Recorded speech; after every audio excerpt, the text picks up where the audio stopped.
muted, Clint. You are muted. It's been a rolled while. Into it. I don't know. I'm out of practice. I bet that sounded so good as well. It was so smooth.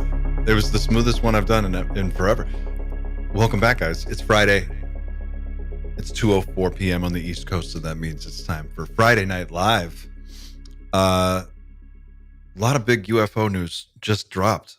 Age of Disclosure, the documentary that's supposed to blow the doors off of this whole thing once and for all, got an official release date. And let's see, I've got the article from Variety here, and we have the trailer. Did they get a new trailer, or was it did they just rerun the original trailer?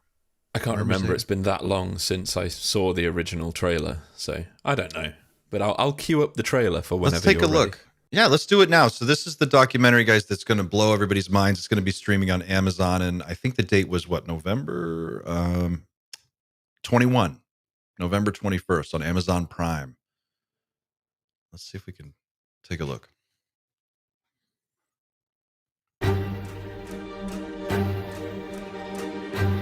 We've had repeated instances of something operating in the airspace over restricted nuclear facilities, and it's not ours. These are otherworldly things that are performing maneuvers that haven't been seen. There's a whole fleet of them. I have seen with my own eyes non-human craft and non-human beings. This is so secret. There have been very few people in our entire government that have been allowed or provided access to it. Even presidents have been operating on a need-to-know basis, but that begins to ramp out of control. It's not acceptable to have secret parts of government that no one ever sees. People have been hurt protecting and hiding this information. Some people claim it would cost them their lives if they spoke out about these things. You had information being locked away that could change the trajectory for species.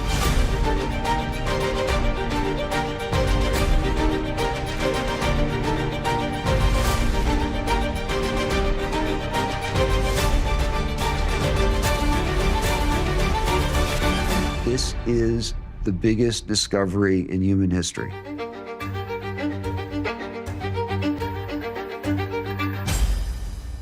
Oh, are you amped? And there you go, Prime Video. And in select US theatres, which is a bit of a shame. I would love to go to the cinema to watch a film that I actually want to see for a change. Do people still go to the movies? Instead of like Peppa Pig and Dora the Explorer. What was the last movie you saw in the theater? I don't remember the name of it.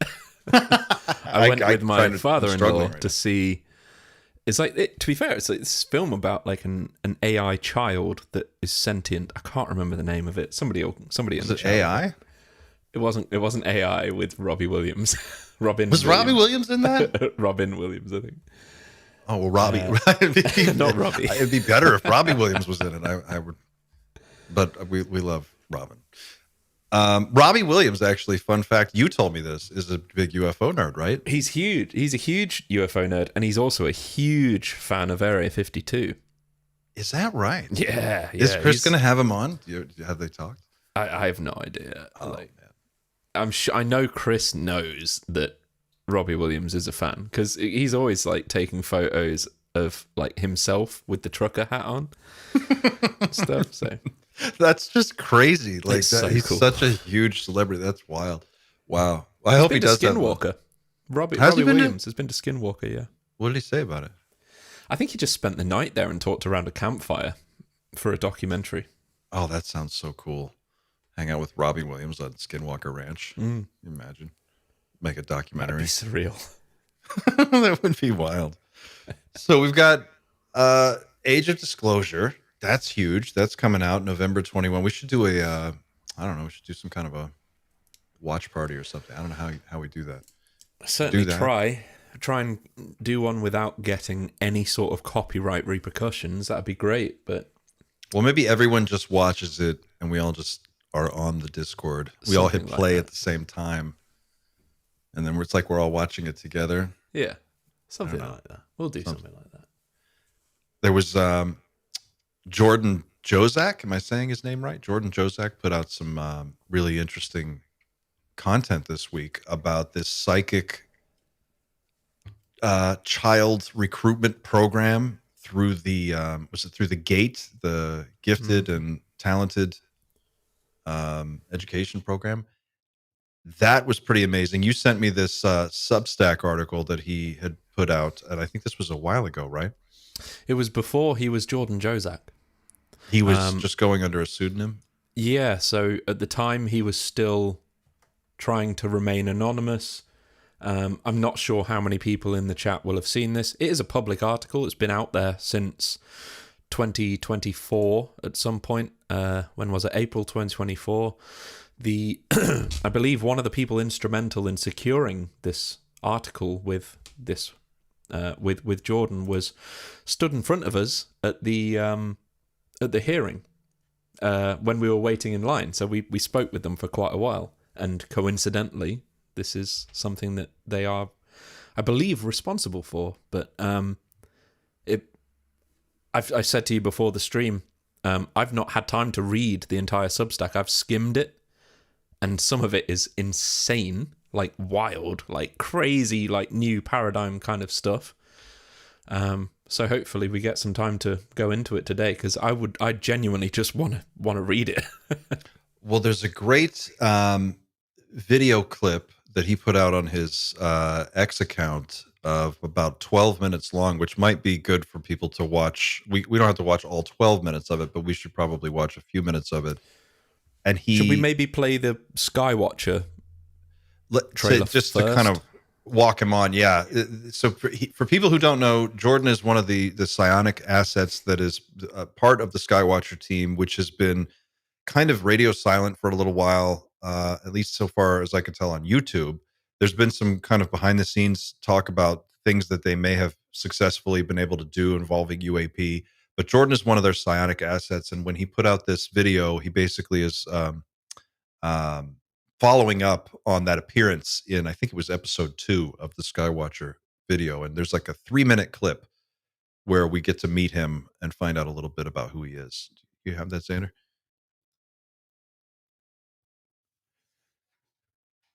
Prove it to us. We've got the sensors, we've got the team, we've now assembled everyone, and we've asked these folks to show us and actually verify what they're saying. And so here we are. We are here in the California desert, and we've assembled a group of about 15 people. We have a variety of different units within the group, including a sensor and data team, an operations team, a psionics team, and a scientific team led by Dr. Gary Nolan. And we are here to see what happens. We are going to spend 3 days together, leveraging the psionics team, seeing if we can actually make something appear in the sky, seeing if we can track it, seeing if we can actually gather data and verify these supposed claims. Okay, so when the Psi team gets eyes on a UAP, they'll let me know in relation to where it's at over the city, and then I'll essentially go to that place, see if I can get my soda straw camera, so very focused in camera, to see if we can pull out any key ID features, any kind of details of the craft that make it unique. Everybody's heard of flying saucers and alien technology and everything else. He said this go project back to like 7 minutes. I think it's like about 7 what minutes. has not been proved in years past. It's to gather substantial evidence. Alex, it's an honor to be here, man. Thank you for having me. Apologies. So maybe let's start by sharing a little bit about your background. Yeah. So most recently, I worked in the space technology space, a little bit of data science, ultimately taking different imagery types and trying to solve solutions for the utility industry. I'm curious, by chance, do you believe that a higher form of non-human intelligence has visited this planet? I am certain of that. You are certain? How certain are you? 100%. I mean, Jordan, that's a pretty bold statement. Where does that certainty come from? That certainty comes from my firsthand experience in what I term a psionic exploitation program between the years of 2005 and 2010, where I interfaced and worked with non-human intelligence and things like UAP directly. I mean, Jordan, that is an incredible claim. for the viewer at home, what were you doing in this program on a daily basis? Yeah, so this would look at like things that many people would consider woo-woo-y, right? Like astral projection or meditation. But ultimately, what we were really investigating was how far could we stretch the bounds of human consciousness. Beyond that, how could we get human consciousness to interface directly with things like recovered materials and recovered crafts? What I can tell you from the craft and some of the different projects that we worked on directly is ultimately that they interfaced with us. What I mean by that is my consciousness could project into these craft and recovered materials and then access a suite of commands, essentially capabilities to do various things, including piloting. But ultimately, the story is not about piloting some UAP with your mind. This story is much more about what is consciousness? Yeah. Why can we interface with these things? Do you have material that supports these claims? I have tons of material, linearly autobiographical records that will support my claims. And Jake, for the listener at home, based on your firsthand experience, there are craft of non-human origin that you have recovered that seem to be piloted or interfacing directly with human consciousness. Is that correct? Yeah, let me tell you a very short story. Okay. Okay. An aircraft crashed. Yeah. My team was deployed. Yeah. We secured the perimeter. Yeah. We secured that target. Yeah. We transported that target. We escorted that target and provided security for that target. That target was transported to a facility of a very well-known government-private partner. The decision was made to bring in a team that represented a different private partner who was working on consciousness and the mechanism by which humans could interface with technology. The two were merged, and we were involved with that process. You were involved in that process? Yes. So, Jake, based on your firsthand experience, it sounds Oh my God, there's that word, firsthand. Okay. Okay. Yeah. But it is firsthand. It is firsthand. It is firsthand. Yeah.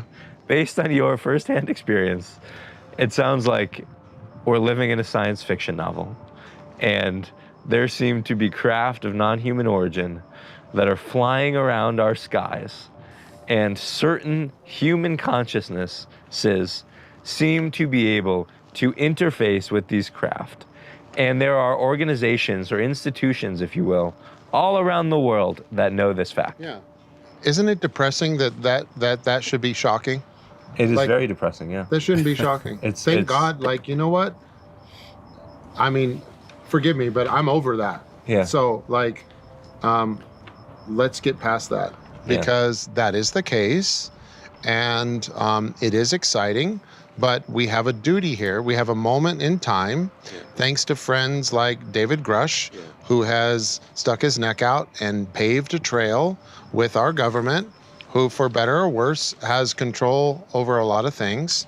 This is an opportunity for everyone to make a situation appear where we realize that our consciousness has an impact on our everyday life. I can tell you.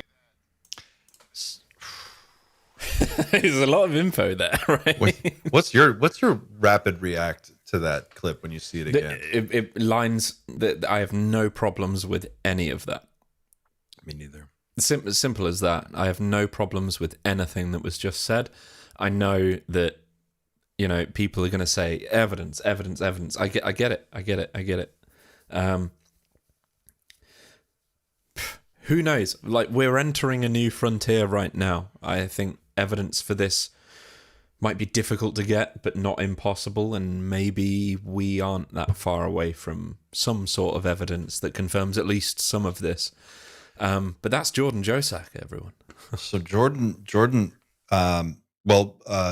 Jake Barber goes on in subsequent interviews, and I think maybe even later in this episode, to talk about some of the types of people that statistically have higher likelihood of being capable of this kind of psionic feat or communication with the craft.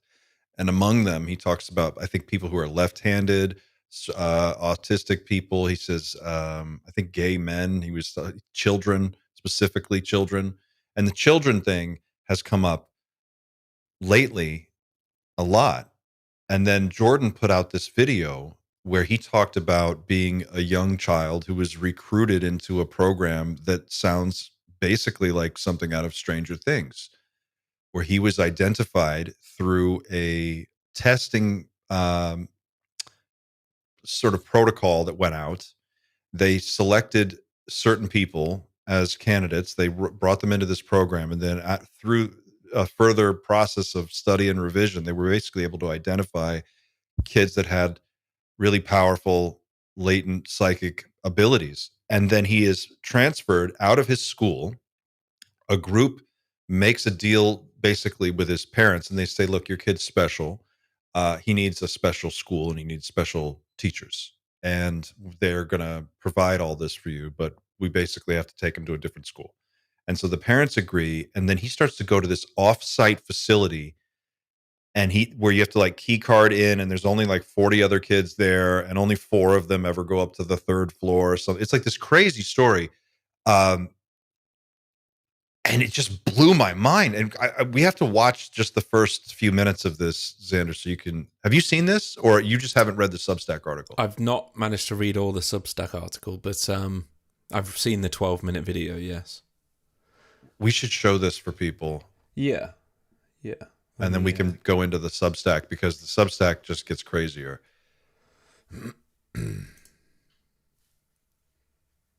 Oh, sorry, I'm on the wrong thing right now. Just bear with. We took a week off, guys. We're all over the place. I need to apologize as well. It was only Friday. I let Clint know that I couldn't get out of bed. I was so unwell. I couldn't. We buried the lead. Pavel's getting. Can we tell people? Pavel's getting married today. Yeah.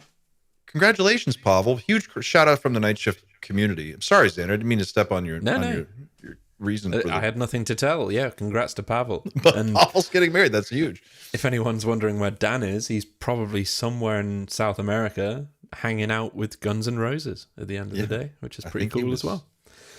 This is apparently not the party tonight. So our party's not the party? Well, I think it is. I think it is as well. But yes, I have the 12-minute video lined up. Here we go.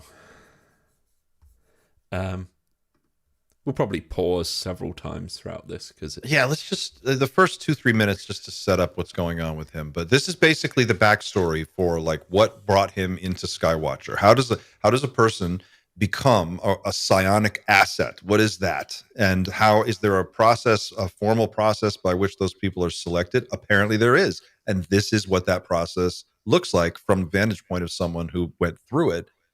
And that's what the video is that we're about to see. My name's Jordan Jozak. You may know me from the recent Skywatcher series, where myself, among other folks like Jacob Barber, gave testimony about our experiences in covert and compartmented programs. That was last year, August. I gave testimony in that video where I described my first-hand experience with non-human intelligence and the affiliated technology. Today is October 13th, 2025, and to date, no one from Congress has contacted me.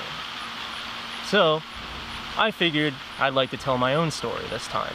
Instead of going on big shows where everyone's trying to control a narrative and present their own flavor of the same pie, I think it's time we have an honest conversation about what's actually going on.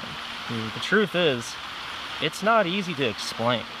In fact, I'm not even sure if I know how to exactly explain it, but here's the basics.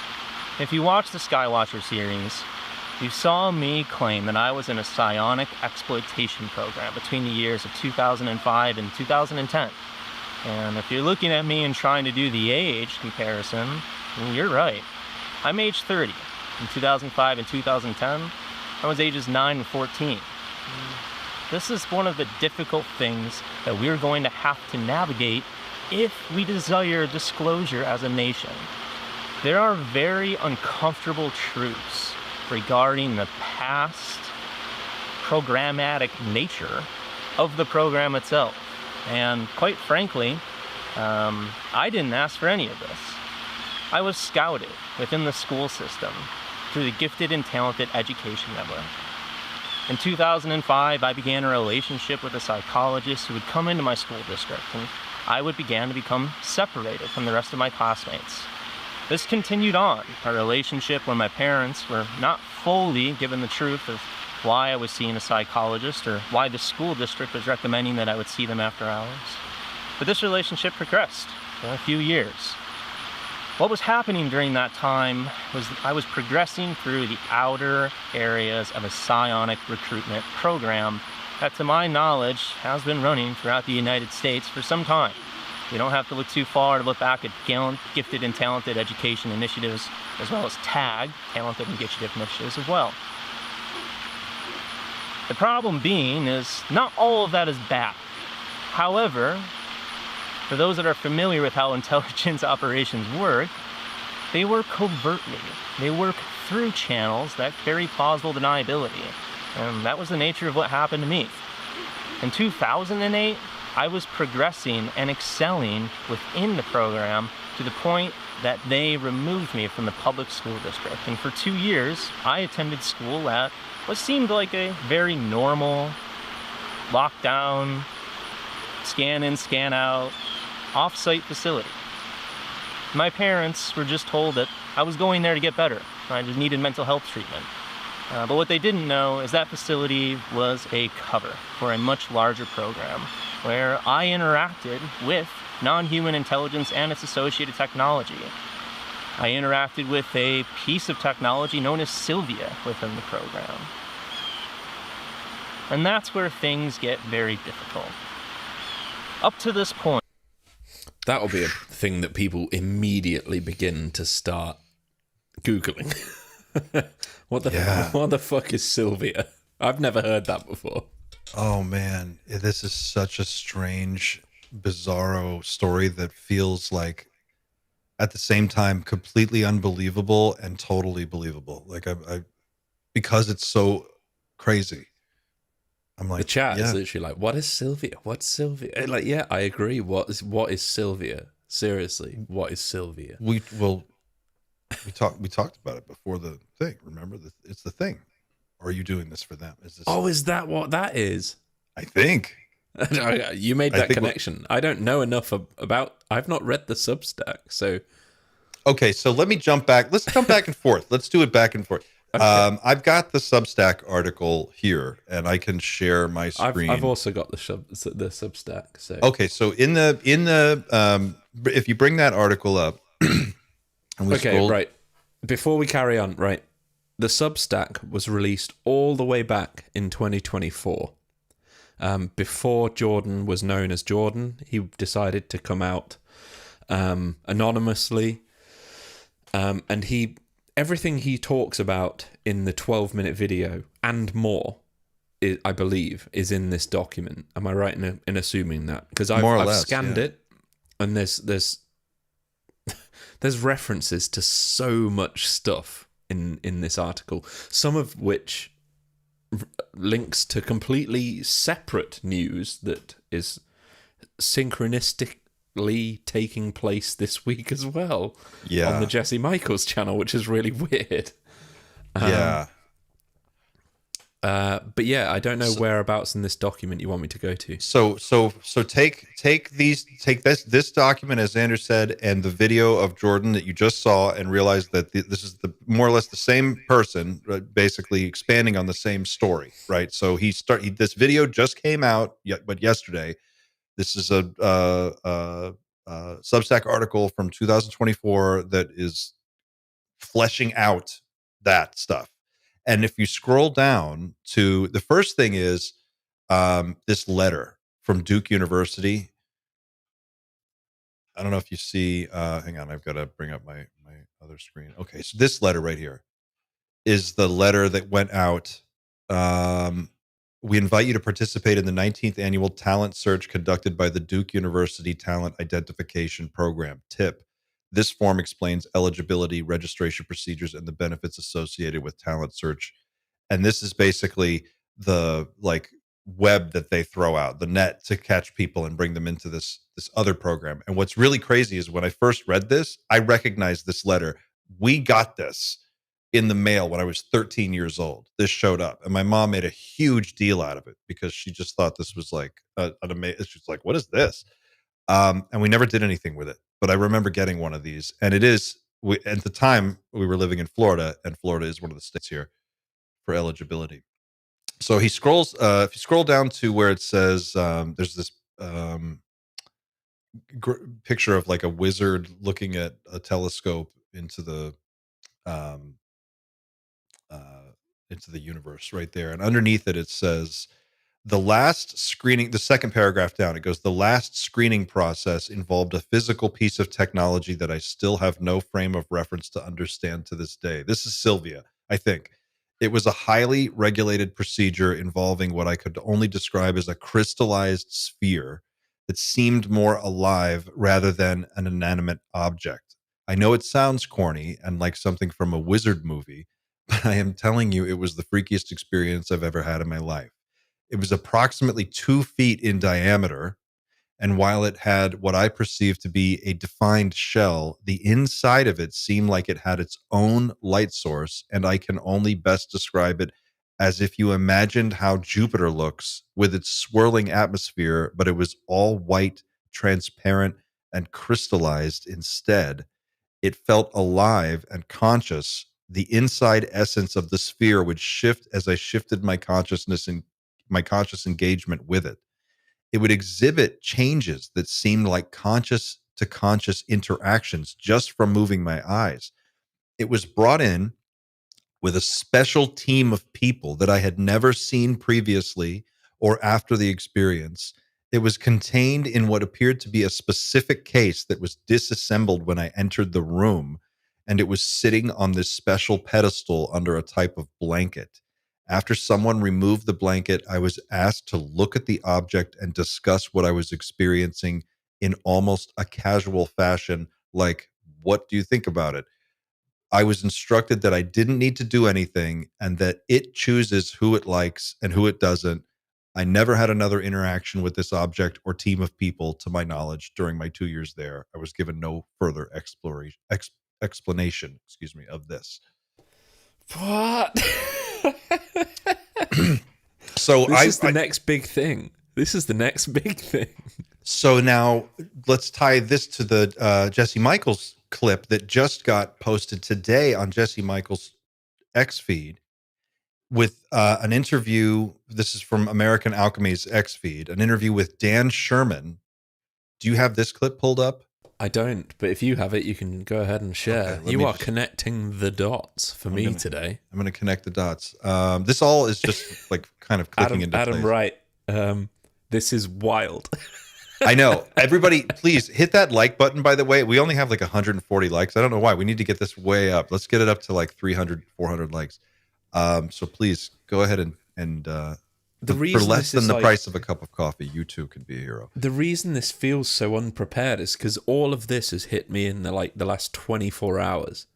Like, yes. I've had a relatively quiet week, and then all of a sudden it's like, oh, by the way, you need to pay attention to this, and this, and it's like, oh, and by the way, it's all connected to everything else, and also it's pretty paradigm shifting when you try and fit it into the context of everything else we know.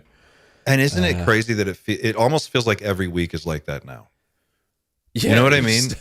I stumble in here like trying to catch up with everything that's going on. Somehow Pavel's put out like 5 videos, and I have to now I just watch Pavel's stuff just to keep up. But and also Pavel's moved house. He's been hit by a storm. He's getting married. He's still putting. He's got shit going on, man. This guy never stops. It's wild. And I think let's see. Hang on a second. Whoop, I lost it. Wait, do you have this on your screen? I have it ready when you're ready. Here it is. So this is Dan Sherman, an interview that Jesse Michaels has recorded but not released yet. He just popped this teaser yesterday. It's a minute long. Listen to what he has to say. Here we go. Anyway, we just sat there and he unveiled this mind-blowing thing to me. Proceeded to tell me that I was part of a project that started in 1960, I believe it was, and the genesis of it was in 1947. We came in contact with an alien species, and 1960 they started a project. It was called Project Preserve Destiny. It was designed to genetically manage fetuses, human fetuses, so that they would have the heightened ability to do this particular thing that I was going to school for. My mother was one of the selected targets, or whatever you want to call it. The result of it was that it gave me the ability to have this communications. That was in order for you to become an intuitive communicator who is basically able to receive messages from... Well, receive and transmit.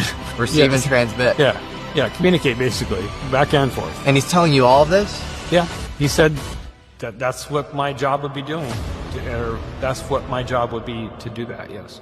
All right, Jesse wins the teaser trailer game right now. Like, he's got the... That's some great stock audio. Jesse, if you need like custom audio, just come and ask, you know. Please ask me. Email him. He'll I did Gerb's latest video, so come on. You're available. Book Xander today. I'm free. He's free. It feels like there's like to be fair, I've seen this coming for a little while. Not that I've been privy to any sort of information, but like the weird really falling off a cliff. You know what I mean? Like not just psionic assets interacting with craft and inviting them down, but really going off the deep end with this stuff. And I feel like we're now just starting to receive the beginnings of it. And this is going to be like the proper test, because it's going to be difficult to fit this into the standard aliens are here narrative. That narrative is gone. Like, I don't even know how. I think it feels like the floor just keeps falling out from under. It's like that feeling in an elevator where you just feel like gravity's just off for a moment. That feeling of falling, because the weirdness just keeps increasing.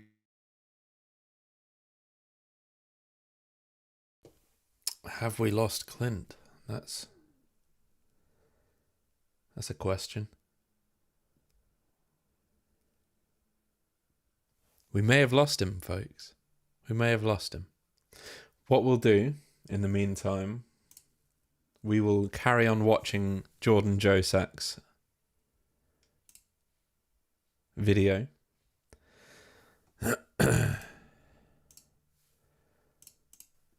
And then Clint will return, and everything will be better. So, what we're trying to say is, we don't know. We didn't know this was coming, but at the same time, we know this isn't aliens, is it? It's not aliens. No, I wish it was that simple, but every time I look deeper, it's not aliens. It's not aliens. It's something else. Something we probably don't have a name for. And maybe we need to come up with a name for it. Maybe the chat tonight comes up with a new name for this stuff. We've had angels, demons, ghosts, aliens, maybe vampires, I don't know. Like, what's the name for what we're interacting with? I don't know. Let's carry on watching Jordan's video. Spirit, yeah, that's another word. Is that enough? I don't know if there is a word that can encompass what all of this is. I don't know. Let's carry on watching. We'll see. The conversation within the Disclosure Network has been solely focused on the nuts and bolts characteristics, the UAP, the tech, the flying saucers, and everything else imaginable in the materialistic sense. But There's a big missing link in how we navigate this, and that missing link is consciousness. We need to have an honest conversation about ourselves. Psi has been a missing link not only within science, physics, but just our overall advancement and evolution as a human species. Components of the program are well familiar that consciousness is non-local. And what does that mean? Well, it means that our essence is more than our body. Right? We can have out-of-body experiences, and we can perhaps imprint or even affect the reality around us. So what does that mean? Well, that means that you are very much in control of your own reality. Your thoughts do become things, and the whole age-old addict of The Secret or manifestation is, in my mind, things that are very true, and things that I was trained on to exploit within the program. See, we weren't doing things like getting in a secret spaceship or going to underground bases and meeting with aliens. We were using consciousness technology that engaged with us, and they needed very special kids to do that. Within the program for those 2 years, I worked with autistic non-speakers, and the abuses that I saw committed were disgusting. While I was a kid who had a voice and could use my body, I could kick and scream when the experiments were getting bad. But for those that were non-speaking or non-moving, they had a much more difficult time. And there needs to be a serious investigation into this programmatic nature. Now, what is the program? Well, that's a whole other problem. Most people understand this component of a legacy program, which in my mind is exactly how the beginning started. However, more recently, every single agency has got their hands on either some aspect of this research or some aspect of the program itself. While everyone would love to think that there's a centralized, beautiful little board that has all this compartmented and they're just not releasing it, the real truth is shit is so much more messy than that. Let me tell you. I don't know exactly what the pathway forward is here, but we need to really rapidly scale up our research into consciousness. And I think right now AI is providing us the ability to take a rapid step. We don't need our government to tell us what we already know. The truth is out there, and there's many individuals like myself who are trying to find their voice to bring this to others. None of us want problems. None of us want to burn down the system, and none of us are sitting here on a soapbox telling you that you should feel bad for me. In fact, my story is much different. I did go through hell. Many other kids went through hell, and we worked firsthand in these programs at a young age. From that point forward, you either went further into the DoD establishment or you stayed on the outside, which I did for many years. I stand here today to take a stand, to challenge all of us to think differently. And that's why I'm launching 3 crowd-funded projects: Night Under the Stars, the Telepathy Center, and Legacy Voices. I first want to talk about Legacy Voices. There are many people like myself with first-hand knowledge, psi protocols, first-hand experiencers, and a whole... Before I carry on, I don't know if anybody else winced a little bit when he started talking about crowd-funded projects. Look,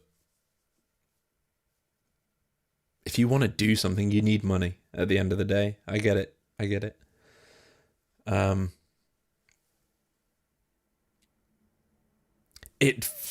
did wince a little bit when he said that. But having said that, I'm all ears. Like, he's not said give me money at the end of the day.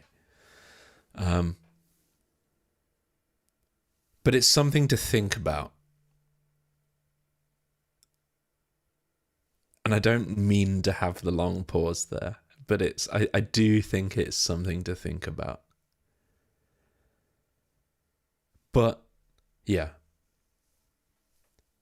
If you want to get things done, sometimes you need money.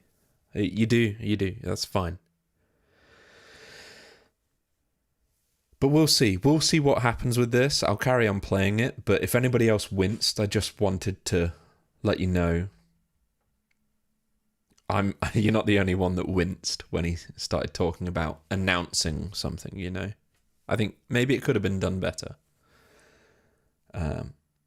Yeah, Brian Park, you said it. This is a tell. It's a bit of a tell. It is a bit of a tell. I'll say we're used to stuff like this, you know. So, but you know, sell it to me. Cool, whatever. Yeah, sell it to me. Let's see what he's got to say. Untapped community of experiencers, of people experiencing things like direct contact or altered states of consciousness with shared messages and synchronicities. It's clear that there's something like an awakening potentially happening to human consciousness, and we're still focused on drones. What if all of this is a wake-up call for us to think differently and to think bigger?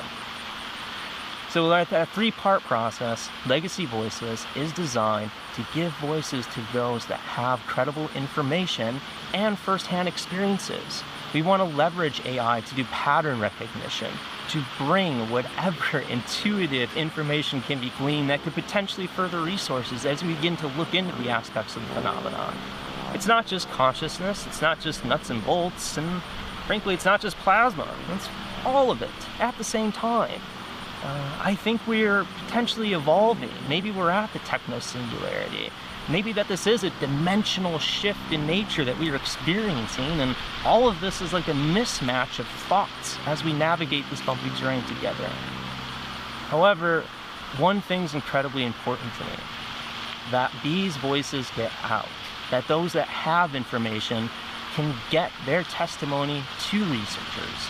And AI is the only way to do that.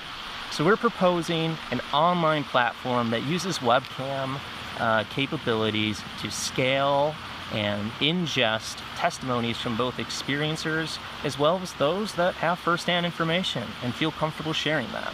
More to find on the links below. Beyond that, I'm launching an experiential series called Night Under the Stars, where you can come and experience exactly what happened at Esalen Institute last year, where Ross Coulthard gave testimony of my experience where blue orbs came and interacted with us. I'm not doing this to further UAP research. I'm doing this to further research within ourselves. I think if we all open our hearts and explore meditative practices, the phenomena seems to engage with us. Well, what does that mean? I don't know, but we should be looking there together. We should be bringing sensors. Maybe we don't need a masculine militaristic edge trying to control what is the next leap for humanity. Maybe we should take a different approach and ask the phenomena, what's going on here? And lastly, I'm launching the Telepathy Center, where I hope to bring together those on the So Clint, before the government took you down, the deep state. The only we started to carry on watching Jordan's video. The only part that I paused at, and I'm interested in your opinion on this. I winced when it became an announcement of 3 crowdfunded projects. It was more a sigh of oh, okay. You know what I mean? Like, here we go. Yeah, it was like, okay, this is what the video is actually for. You know? It wasn't a sharing of truth. And like, we crowdfunded the trip to Washington. It was great, and there's nothing wrong with crowdfunding. But there's something in me at this point that's like, okay. I would say it doesn't bother me. I guess like crowdfunding stuff is these are regular people with regular jobs and regular means. And, if you want to do something bigger than what you can do, on your own with your own resources, crowdfunding is really the best way to do it. So I think the question for me would be, what do these things turn into? Where does he go if he gets his funding goal achieves? Like, what's the pitch deck look like? Yeah, I think that's an important distinction because this video is clearly scripted as well, or at least loosely scripted. He's got a lot to say. Yeah, it's definitely. I have no problem with planning what you're going to say. I like literally every single week at the Dreamland Motel. It's a script. Like I'm not making it up as I go along. Like it's an entire script. Wait, you're not? So no. It's not just off those the top were of my all head. improv. I thought every one of them. It's just a nailed What's it. Going to be today, guys. It's the one take. I don't know. When he first mentioned it, I feel like the groundwork to introduce a new thing had not been laid sufficiently to have impact, genuine impact in the way that he probably intended. Maybe I'm probably being hypercritical. I don't know. As I said to the chat when we got to that section, I'm still open-minded. Like no problems with crowdfunding whatsoever. But I did wince just a little bit. I think I think you're seeing, this is like the grassroots, ground level people pursuing disclosure. Let me back up because there was something I meant to say and I was going to do a video on it and I didn't get around to it and it just the opportunity passed by. But it was about the last 2 episodes of Weaponized with Dylan Borland and the other name escapes me. What was there was the second interview he did right after that. I don't know his name either. That's just we have the kids, other so guy. Running Let's call him the other guy. The other guy. But in both of those interviews, both guys said that the reason they came forward was because they were watching from the shadows the disclosure movement take shape. Like they were watching us. They not us, but like us as in the collective we, all of us, the royal we, the royal us, push for disclosure. And they were inspired by that. And they felt like there was a window of opportunity and there was a structure there, maybe not a structure, but there was a support group there that wanted this stuff to come out and would help facilitate that. And so when both of these guys said it, it just clicked. It's like, it's working. What we're doing is working. Talking about it, asking questions, interviewing different people on everybody's different channel, all of us trying to get at more or less the same truth at the center, but we don't know really what we're looking for. So we have to just keep chipping away at it.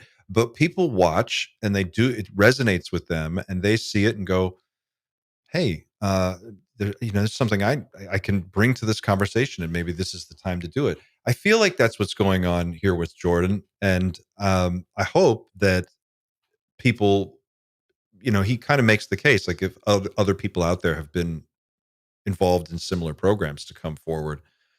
Now contrast that with, there's the whole age of disclosure, very polished Hollywood documentary presentation. And then there's some, interesting, confusing messaging coming from like people like Ross Coulthart and some other stuff. I think there's 2 different disclosure movements happening right now. I think there's like an official thing that's like sanctioned. And then I think there are these people who are just emerging from the shadows and trying to bring their story forward. Does that make sense? And that's what you're seeing. You're kind of seeing these 2 worlds play out. We've said for a little while, like, there's 2 storylines playing out here. There is the... how can I put this in the politest way possible? When I went to Washington, I quickly realized that the disclosure that was taking place in the mainstream, at least the disclosure that had its stranglehold on both anybody with a passing interest in ufology and a large portion of people that are dedicated with their interest, the stranglehold is in the hands of the people that you don't want it to be in the hands of, basically.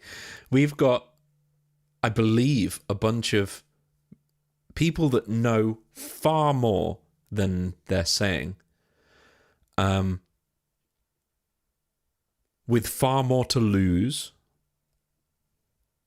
making claims and making incredibly polished documentaries, they're going to try and come out as the heroes with a lot of this stuff. They're going to try and get the book deals, and they're probably going to get them. No problem. Like, that's what I mean by two storylines playing out. We're either in control or we're not. And after my trip to Washington, and I'm sure you got the same impression, we're not in control. We're not in control of what's going on right now. I still think the end result equals we find out something. But the degree with which we find out, and in the way we find out, might not be the way that we would imagine it to. It might not happen in the way we imagine it to take place. You know?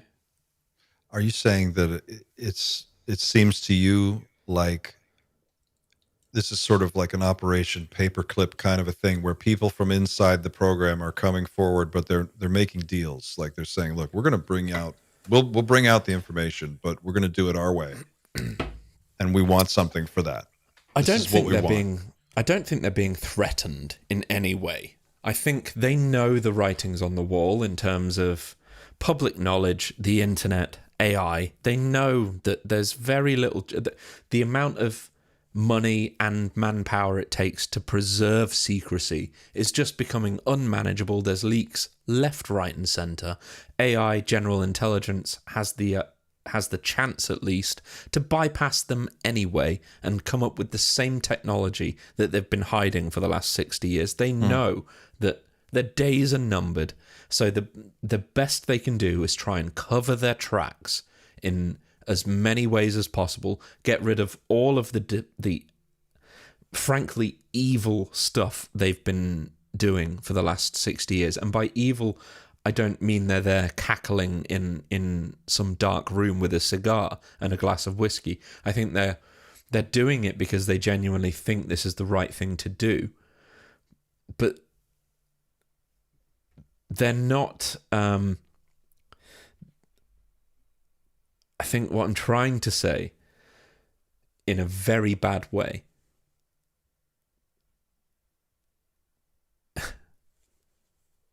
is that they're trying to come out of this with a clean slate.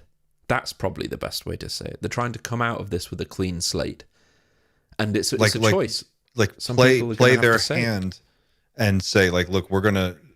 So it is in a way, it is a negotiation. It's sort of like, look, we're going to bring this information out, but we want protection, we want amnesty, we want, like, I want a book deal, I want a fucking TV show, I want an agent, I want to be, I want to be in a movie with Spielberg. It's not just that they want to walk away without charges. It's that, okay, maybe I can walk away without charges, but and be also, set forever. Maybe I'll get a documentary series. Maybe I'll get a medal from the president. Oh yeah, they want maybe I'll get a library named after me. Like, that's what I mean. I could do that. It's like Operation Paperclip. They've got the goods, and they can, they know what they've got. Hal Puthoff knows what he's got. He knows what he's sitting on. These guys know what they know and how much it's worth, and I think they're willing to make a deal. I agree. I think you're right. I think they know that the dam is going to break. It can't hold forever, and it's a matter of when. And so, yeah, the best move is to lock your deal in now. And maybe that's what is behind this overall sort of choreographed messaging. That's what it feels like. Very polished Amazon Prime style release. Right. How more plainly can I say it, I guess? But yeah, I mean, I think good things are coming. Like, I'm not going to lie. Like, I think we're going to get some information, but are we going to get it in the way that if we knew all of the information, would we think that was fair? And I have a feeling we'd all think, like, you don't get a fucking book deal. I'm sorry, but you don't get the book deal because, like, maybe you've known for 20, 30 years longer. I guess in the fullness of time, it won't really matter. No one's going to care. 1,000 years from now, even a century from now, no one's really going to remember. I think the real the question for me, right, is this whole issue of like, how much are kids involved? How are children involved? Like, we almost had a complete meltdown in this country politically over the notion of children being abused and trafficked. If it came out that the government had a secret clandestine program run under multiple different intelligence agencies across decades that was sifting through the American school system to find and identify like candidates for some kind of bizarro MK Ultra type experiments. Like, this kid, Jordan, was talking about how like he would go to he thought he was a little kid. He's a little kid and he's going to what he thinks is his school. And he goes up to the floor and then he goes past the lady at the desk and she gives him a little cup and inside are some pills and he takes the pills. They never ask what they are and they never tell him. And then he goes into a room and he's in a room with some dude and he's in there for hours and they're doing these tests and you've got him in a chair and you start to like, you hear stories like this and you're going, well, if this is happening and this is what brought us to here, how much more is there that we don't even understand or know about? Like, how deep does this rabbit hole, if the president doesn't even know, then no one really knows. Like, it's just this sprawling, endless nest of and all credit classified to Ross. Programs. Ross at Contact in the Desert. I don't think this was a recorded speech or conference or whatever it is that he gave, but he talked about this. He talked about this dark side where children were being taken advantage of. I haven't seen any clips of it, so I don't think it's been recorded, but we had people that were there and saw it in person, and at the time we were like, Jesus Christ, Ross, like take a breath. Like, but you know, this is the first, arguably one of the first people, Jordan, is coming out. He's talking about the people within the GATE program, within the school that had autism and other non-vocal disabilities. We saw it earlier, chat, in the video that we've watched, that he's talked about the fact that he's seen horrible things happen to these children that those children didn't physically have the ability to speak up about it because they were mute or, you know, non-verbal. They had some other problem. Yeah, non-vocal. Sorry, I don't know the vocabulary bit. And Ross was talking about this last year, and at the time, I remember thinking, like, Jesus, Ross, you're going hard. But that's what it would take, right? I mean, like, that's the kind of journalism that I'm waiting for. Like, I'm not waiting for more clickbaity, like, this will blow your mind, this next clip of a whatever. I want to see somebody go deep into these programs and like really blow the doors off of it and expose some names. And like, that's what journalists are supposed to do. And that's what, like, Julian Assange, when he tried to do that, he exposed all of the financial shenanigans of the top 1% elite. There was the what was it? The Panama Papers scandal that happened. All of these people, whenever this stuff happens, they get completely iced out of civilization and locked under house arrest for 15 years or whatever, or disappeared completely. And so there's the comment. Somebody says, expose them all. That's basically the choice that appears we're going to be faced with. Do we expose them all and risk losing entire control, or do we let them get away with it? But what's the risk to us if we expose them all? I don't understand what the risk to us would be. Because, I mean, I guess, like, I'm picturing some kind of Elliot Ness, Sean Connery, Kevin Costner situation where they fucking roll in there with, like, 50 guys and they arrest everybody. Maybe that's my old-fashioned way. But at the moment, it appears, at least, that the mainstream narrative, the things that are getting the mainstream releases are the stories that are going, like, they're going to gloss over the last 50, 60 years of abuse and secrecy and murder that has been taking place of people and suppression, really. Like, if you want to take a lighter view on it, that there's active suppression going on all the time of people that are just looking into this darker side of things. And the question there becomes, do we want to trust disclosure with these people? I don't trust any of these people. I don't trust any of these people. And I'm getting to the point now where it's tiresome. Like, I feel a weariness about the topic because I don't know what to trust, but I do know that some percentage of what I'm hearing is true.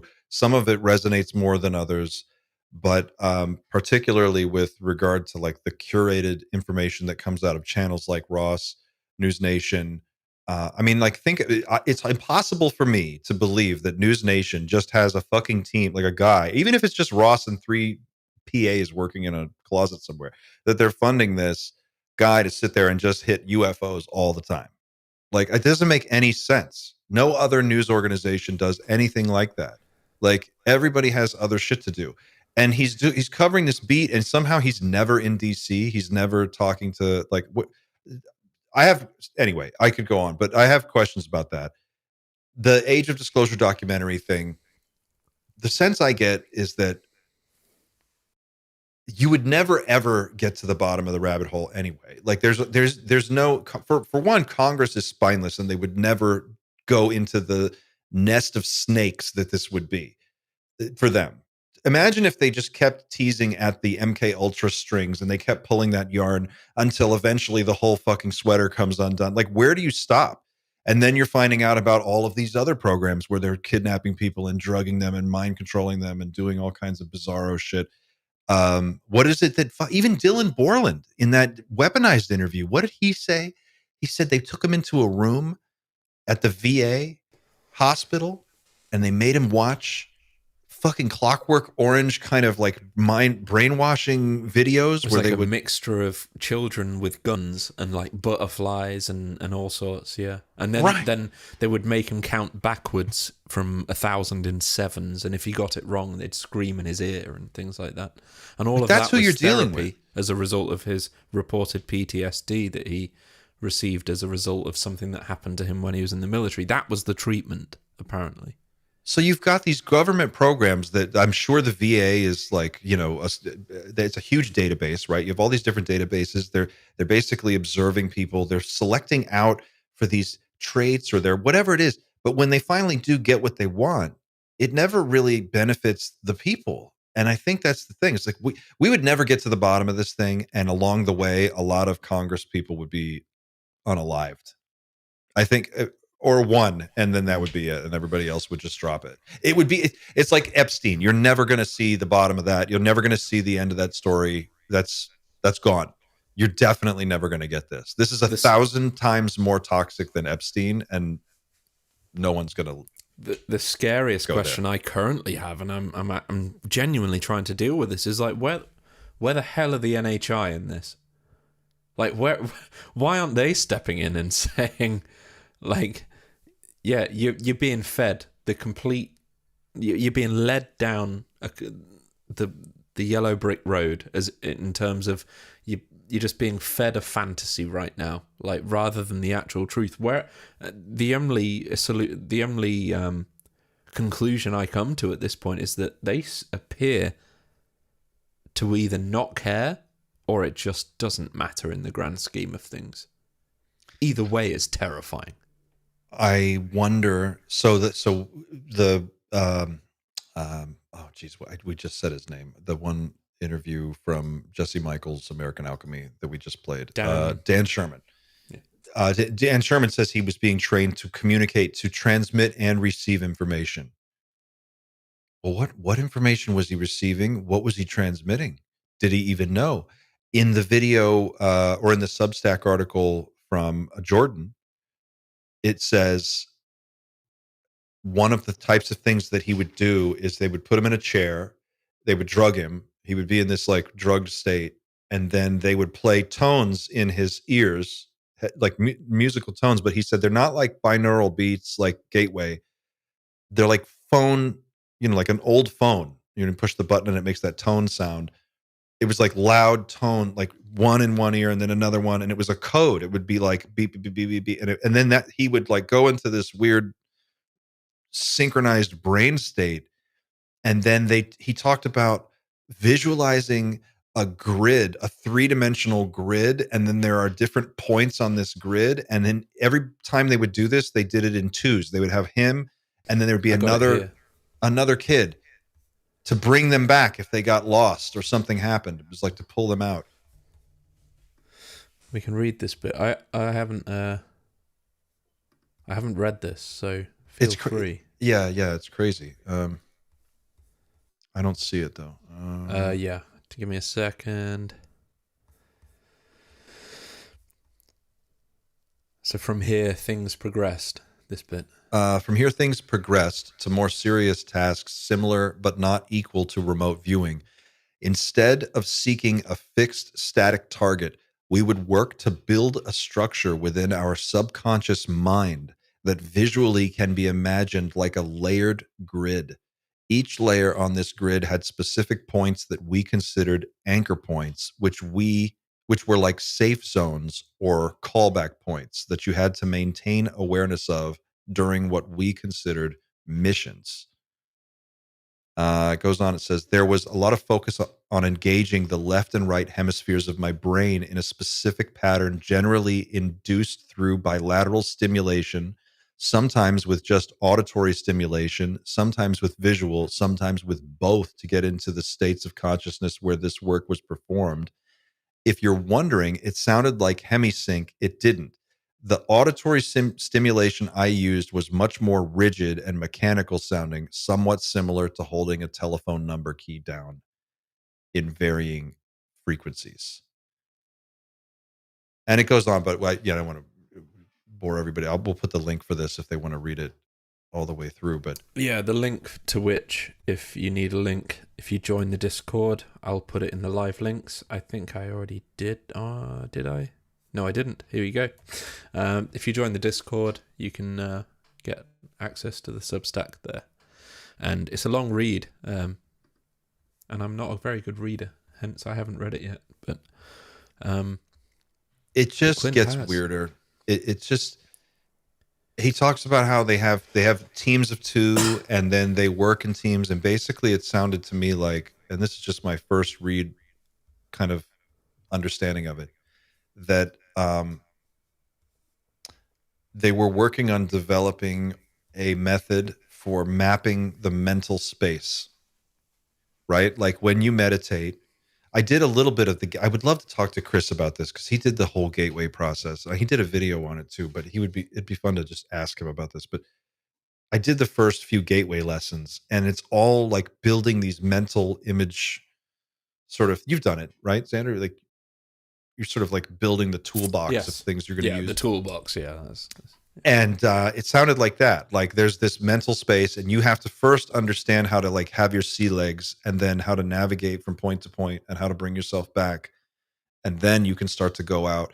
Like when in Stranger Things, when they open the portal to the upside down, it's like that. They're going into this other space and mapping it.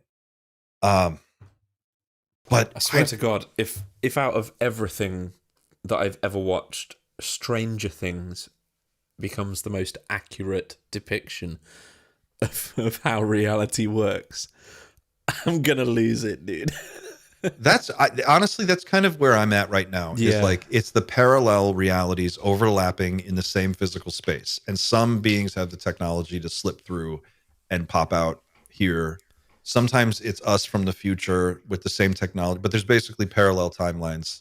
This is this is where I'm at they're coming from another planet far away. Like, that was my point of origin. Yeah.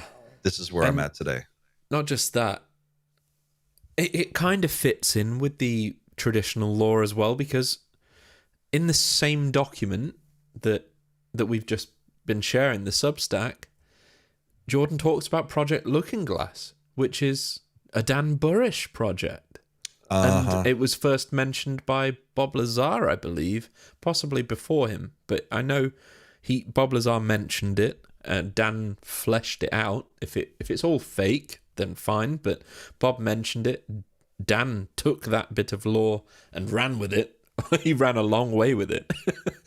Yeah, like, am I supposed to really believe that this guy named Dan Crane just heard a little bit of this story about the fucking, what was it? The Einstein-Rosen bridge and the gateway process or whatever, and then made up an entire story, a complete fictional universe with J-Rod and S4 and all of these underground bases and all of this different stuff. It just doesn't make any sense. It doesn't, even as crazy as his story is, like the idea that is just completely fabricated and that he can memorize it and just recite it at a go under questioning. I just don't buy that. Here it is. Here's the Looking Glass section. The whole Looking Glass thing just melts my brain. So he's talking about different project names at this point. So I guess if you want to read, it sounds better in your smooth American radio voice, but I guess from there. I have no idea what the exact subset name of the program I was in was called, but I was exposed to information and methodologies similar to what's discussed by the Project Pegasus and Project Looking Glass military whistleblowers. However, the execution of how we put this into practice was more aligned with Project Stargate methodologies. I have no idea if there's some magical piece of physical equipment that may have claimed from the Looking Glass reports, but if there is, I didn't use it. I was working on this with just consciousness, unless Sylvia was the Looking Glass. Or if Sylvia's maybe Project Yellow Book, or whatever it's called. The Yellow Book. Because Jordan earlier in the document talked about how it interacted with his consciousness, and Yellow Book does. Yellow Book, for anybody that doesn't know, you've got a bit of reading to do. Yellow Book was part of Dan Burrish's story, where it was supposedly a piece of technology gifted to the administration, and it would predict the future, but it would also react to your consciousness at the same time. So the future you might be shown may react to your consciousness. I think that's what he described in that fucking paper we just read. Well, exactly. I think that's what it is. Like, everyone's either completely full of it, or there's some legs somewhere. Like, it's got legs, man. It's got legs. I want it to. I don't know. I kind of want it to be true, but I don't. At the same time, though, it's like, you're right. How many different people would have to be fabricating the same basic beats over and over again for so many years? I mean, we'd be going. Dan Burrish was like 2005. It would be so much easier to just go with the traditional "they came from Zeta Reticuli" storyline. It would make so much more sense. This storyline, I don't think I have the ability to comprehend its complexity. Even when, as Jordan said at the start of this video, and this is a guy that reports that he has had, and also Sylvia does not have literal legs, Brian Park. It's just a figure of speech. But in the start of this video on X, Jordan says that he doesn't know how to talk about this stuff. And this is a man that has allegedly talked and worked alongside NHI. And he doesn't get it. Or at least he doesn't know how to put it into words. And we're here on the outside trying to figure it all out and connect all the dots. And somehow it's aligning with Project Looking Glass, which I don't want it to align with, because it means Dan Burrish is sort of potentially telling the truth. And out of everyone within ufology, Dan Burrish is the hardest one to get along with. His story's amazing, but it, he literally has an episode of Stargate as part of his lore. Like the whole temple of whatever it is in Egypt. Dude, Dan Burrish's story ends like the movie Stargate with fucking Kurt Russell. It ends like that. What's the name of the temple in Egypt? I've forgotten the name of the temple, but it's this Abydos, yeah. He goes to Abydos, and it's the same name as the temple in the Stargate movie. And it's like, he can't be that stupid to use that as part of his story. By the way, while we're on the Dan Burrish topic, you got something fresh? Maybe we do. Let's see. Eagles disobey. Let's go check out Dan's website and see what's going on. Oh, there's always something new. There's always. There is. Ooh. But do you know what I mean? Oh, there's a YouTube link. What's this? There's nobody can say. Clint, I am literally like every single week. My entire. I just remember when I first emailed you, I was like, "There's probably one race of aliens visiting Earth. Really straightforward. It's the Greys. They're visiting here from maybe Zeta Reticuli, and that's it. That's it. Like, there's nothing else to really. I think I have it pretty much figured out. And now we're pretty much a year down the line now, and I know nothing. I have a different unsettling feeling. I feel like I know some things.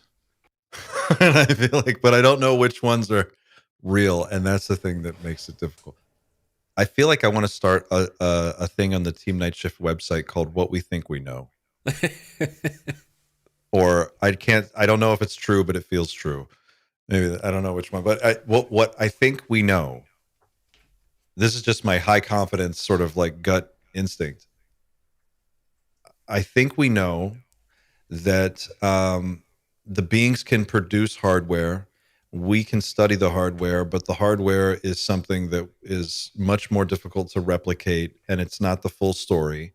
The consciousness thing seems like there is a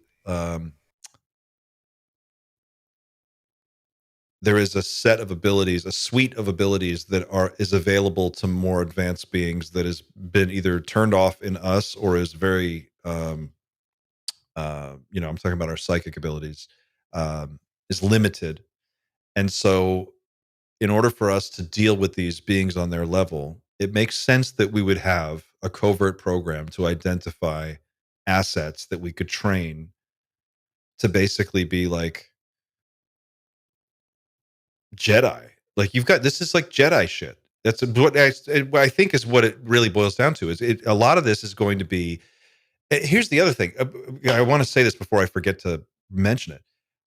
All of the stuff that Jordan talks about in his video and that was in that Substack article about this clandestine program, I have a feeling that if they just did that openly, people would sign up. If you told me that there's you know what Space Force is doing now? They're recruiting people to talk to aliens as part of their psionic asset program. You could join, you could enlist and get a signing bonus. I would go. Like if I was a kid and I would take the test. Doing my part. I'm doing my part in Babylon 5. This is how much of a nerd I am. I watched every episode of Babylon 5. I had them all on VHS too, and the hat. I'm so sorry. I know it was a different time. We were all experimenting, but in that show, there is a interesting story element that in the future, humanity has gotten to this point where we're basically interacting with all these different species, throughout space. And one of the key things in that time is that humans have identified their telepathic genes. They've figured out where the genes are for telepathic people. And they basically created a Space Force. They call it the Psi Corps. And the Psi Corps are like psychic agents. And that's their job, is to basically be able to deal with other telepathic level beings. And it makes sense that we would have something like that. Anyway, I feel like people would jump at the chance. Why do you have to keep this covert? Why not just put it out there? Makes you think, like, what was it back in the Jordan in this video? I think he talks about Roswell really being the start of all of this for America, at least, and that the climate at the time was the reason for the secrecy. But the climate is very different now, and it was arguably very different just 30 years after Roswell. But by that point, the damage is done. The secrets have been made. The experiments that we know about, especially as it relates to like MK Ultra and as Jordan alleges, like experiments including children. That's all been done. So at this point in 2025, that's a whole section of history that there are, people have been shot for in the past when it comes to like the Nuremberg trials and things like that. Like, and it was American judges in the Nuremberg trials, I'll have you know. Those same judges decided that the people that allegedly did similar crimes should be shot. And now we're in 2025. Many of those people that probably conducted those original experiments are dead, but the legacy, pardon the pun, has really continued. And it's at the point where the secrecy is just as big an entity now as the actual secret itself. It's the apparatus of secrecy is its whole enterprise. It's like a business. It's a business with a budget. Within another business, it's like a Matryoshka doll of like of secrets that this is the thing, is like, I wonder if any one individual is aware of the full picture. I don't think they are. And that's what Jordan says in this video. He says, there isn't a head to the dragon. There isn't one. It's just a bunch of people that are all fooled into thinking there is a head to the dragon. There isn't anybody. As the word legacy in legacy program means so much more than just an old program. They're carrying over the weight of the last 50 years of deception. It's not just the last 50 years of technology that they've had. It's the last 50 years of lying and secrecy. And they all think that they're responsible for it. And in some ways, as we did with the Nuremberg trials, we weighed each individual based on their own actions. That's the only thing we could do, because the crime was so great that we couldn't punish them all because there were too many to punish. We just had to say, okay, you're on trial and you're on trial, and we will judge you independently based on your actions. And that's exactly how Nuremberg went down. And I think it's a genuine and warranted fear by these legacy program insiders, because from what we know about MK Ultra and what we know about the technology and all of the murders and things like that, it really might be that big, where it's, and I'm not saying it's, Auschwitz big, but it's, I can understand why they would want amnesty. It's bigger than anything that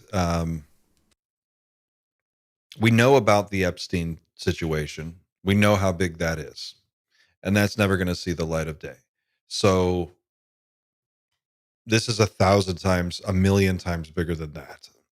And I guess you could just like use your imagination in terms of like what that actually looks like. Well, my sense is there is no way we would ever get to the bottom, not because it's not possible, but because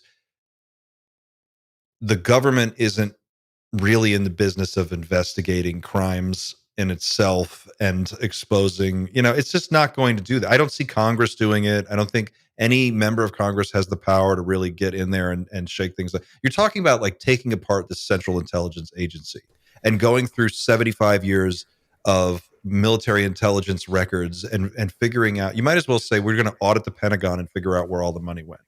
That's more likely. You'll be more likely to get those answers than you will ever be to get the UFO answers, which is frustrating because deep down I feel like that's just the ground truth of it.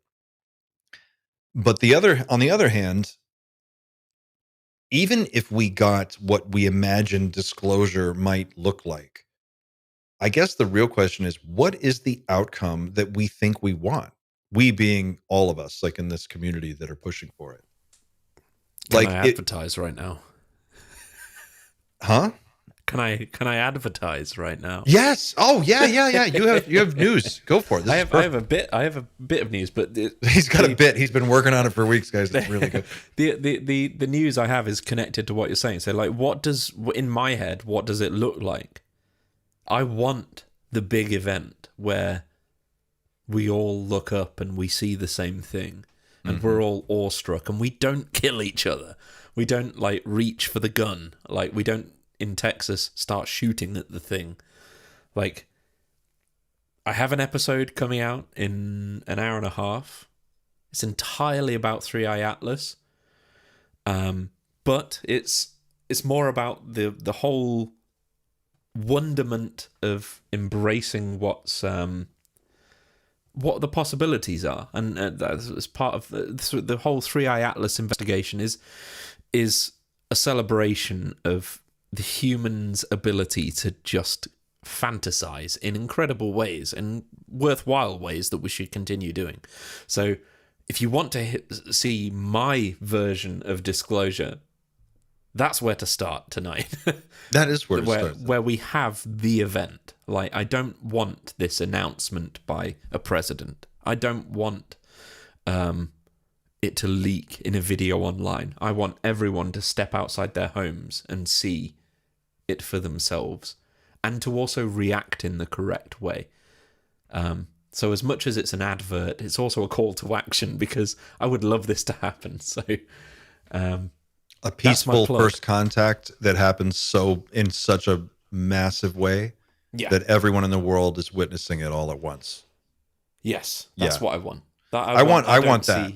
Yeah. I want that moment. Inspiring, terrifyingly truthful moment where something the size of Manhattan is orbiting at the distance of ISS. So I worked it out. It would look basically about the same size of the moon, and it's there, and it's just unwavering, and it tells you, that moment tells you that we are not alone. That's the moment I want. I think that they are terrified, they being the powers that be, are so terrified of that moment, because in that moment,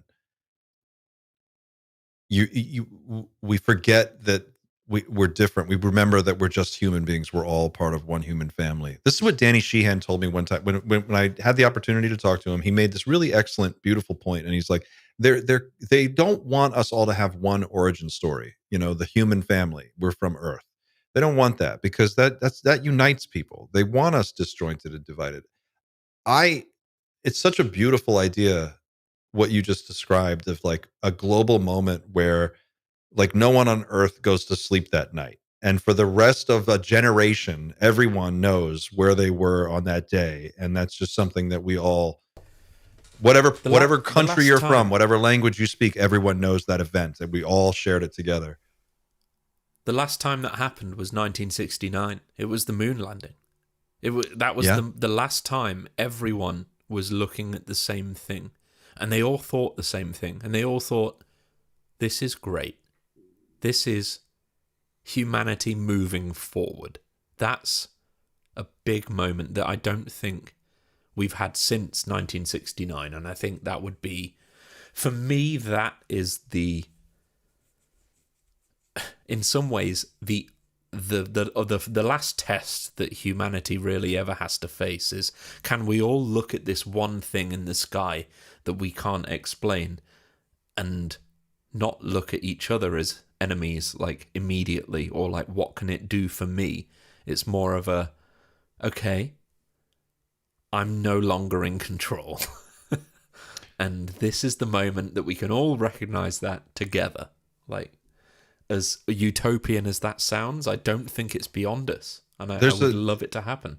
There's a beautiful scene, and I always bring up Star Trek, but in Star Trek First Contact, where at the end of the movie, they basically are retelling this moment in human history where humans make contact the first time with an alien species. It's the Vulcans, and they show up after a period of basically World War III has decimated the planet, and people are just barely surviving, but they're able to make contact. And when this happens, it begins a very long clunky, dirty, sort of disorganized process of pulling out a civilization from the ashes of destruction and rebuilding it into a utopia. And one of the most interesting things, and there's a clip we pulled up actually of Jesse Michaels and Gerb talking, which is, it might be worth a second, showing for a second.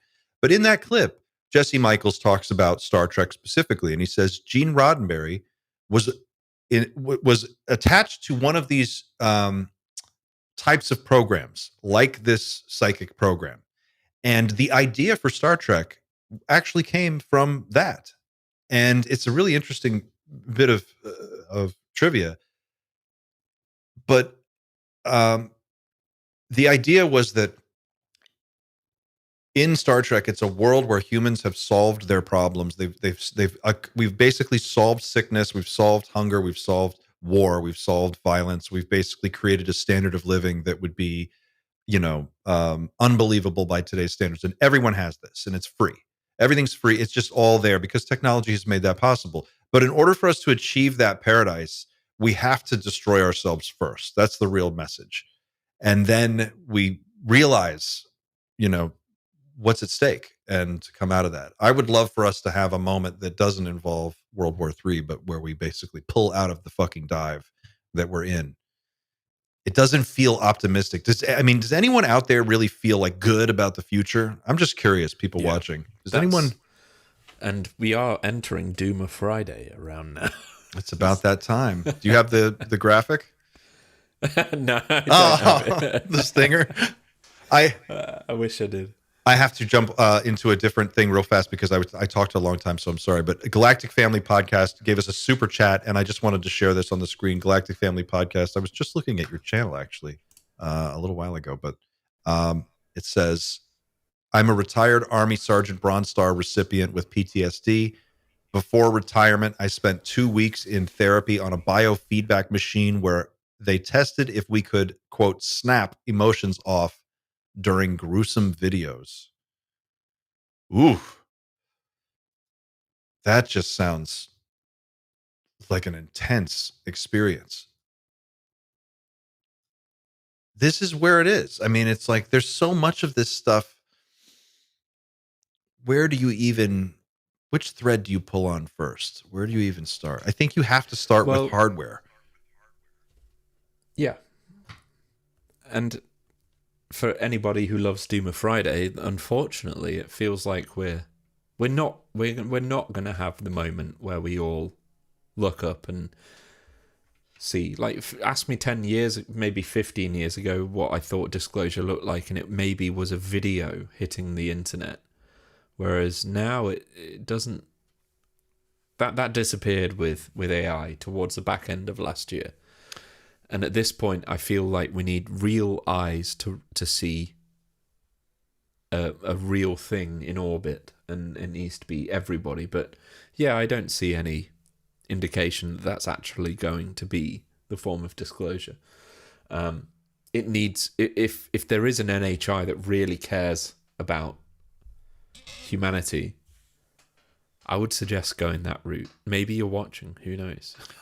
I would love to see something like an eccentric billionaire whose name rhymes with Schmigelo, maybe, I don't know, starting like some kind of psionic training academy, like a Jedi school for kids, and then basically like doing this in a civilian sphere where you could voluntarily test into a program, and if you test high enough, like they bring you in and they teach you how to do all of this Jedi mind shit, and then we have this other non-military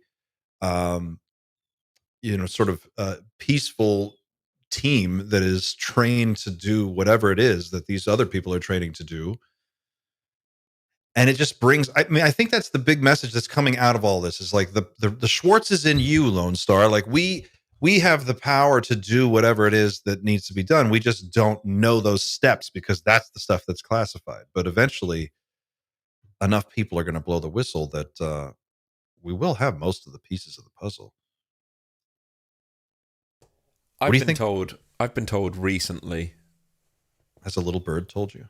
A little bird told me that I need to trust my instincts. And that's not just, the guy in the cafe telling me that I need to trust my instincts. That's somebody that I trust, and that's somebody that is in a position to know things, and that person has said, trust your instincts. You're circling the right thing here. And we've said that so many times on Night Shift, where it feels like we're all kind of the Doomer Friday crew, where it's you, me, Eric, Dan, and Pavel, where it feels like we're all kind of starting to home in on some sort of reality that really is the truth of things. And at this point, all of my eggs are in that basket right now, where it feels like nothing has ever felt so right.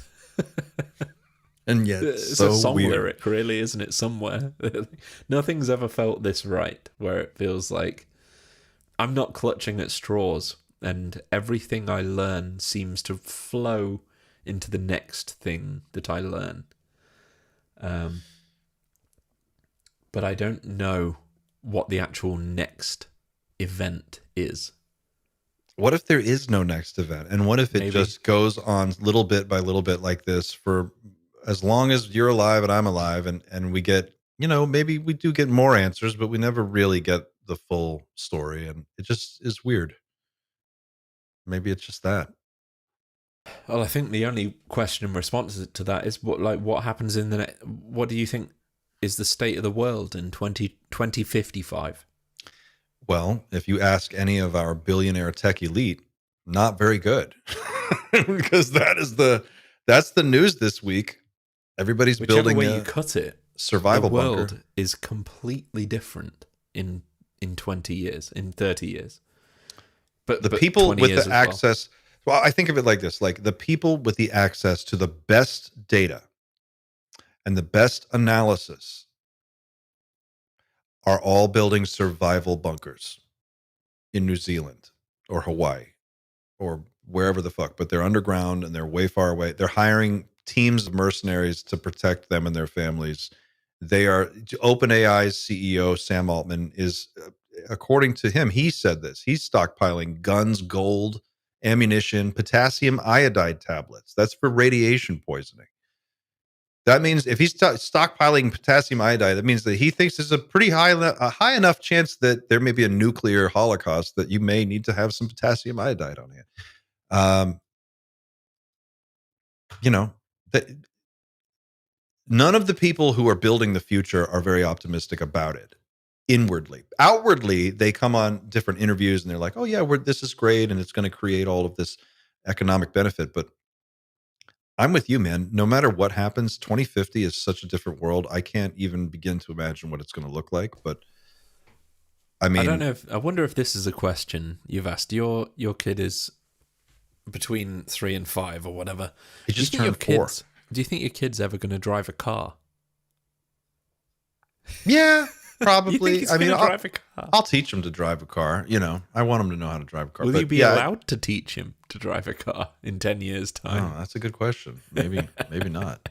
I seriously ask myself that question. Like, is that freedom that we have going to be around in 10 years? Because it seems absurd that humans should be allowed to control these one-ton vehicles that can travel at like 130 miles an hour. It seems absurd in a way, but yeah, I don't know what the answer to that is, and that's just a really basic question. And I'm just like, dude, what happens in 10 years with jobs? This is what this is what is so disorienting about being an adult in this moment in history, is that there is no, and I don't know that like our parents' generation really understands this, or maybe they do. I don't know, but being an adult right now is like constantly every single day waiting for the other fucking shoe to drop. It's like, what's going to happen tomorrow? Oh, the fucking dollar fails, or is it going to be World War III, or is it a new pandemic, or maybe it's some kind of I guess we're arresting everyone now. Oh, now people are going to prisons in other countries. Oh, they're flying Black Hawk helicopters over my house. it just never fucking ends. And it's like, oh, now the military's rolling through Chicago. And to add to that anxiety of that's the drumbeat of anxiety always going on in the background. Then you've got these tech CEO billionaires coming on every podcast saying, hey, we're probably going to kill everyone with our shit that we're inventing right now. And guess what? No one's regulating us, and we're begging them to, but they're just not. So there's a good chance everyone's going to die. And that's happening. And while all this is going on, every single day now, when I look at all of my news sources, every single day I see some robotic shit that completely fucks my mind up. Like there's this one right now of this robot in China dancing on a stage doing fucking backflips. And in classical Chinese dance, there's another one of a Unitree robot doing kung fu that looks like it's straight out of the fucking Matrix. As a father, I'm looking at the next 10 years and I'm going, is my son going to even need to, like, what do you go to school for? What is your, I have friends like saving funds for university because it's you have to pay for it here. I don't know what I think you have to pay for college in the US as well. But oh yeah, that's why no one goes. Well, I struggle even in 2025 to think of a real reason to go to university beyond the actual need for a qualification to actually enter a job. Like there is no, if you don't need the actual degree as a barrier to entry, like legally to that job, there is absolutely no reason for you to go to university at this point. Absolutely none. You can learn anything and more that a lecturer could ever teach you just using Google these days.